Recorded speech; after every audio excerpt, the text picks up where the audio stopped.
Hi and welcome, I am here today with Xiaomi Redmi Note 10 and I'll be showing you how to change your lock screen wallpaper.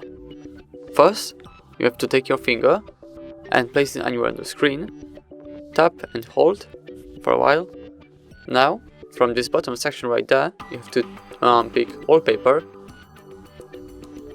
Then, find a photo that you would like to set as your lock screen. For example, let's go with this desert.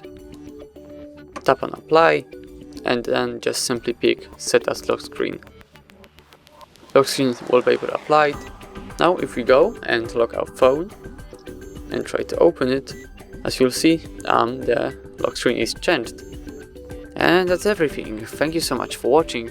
Please leave a like on this video and subscribe to our YouTube channel. Goodbye.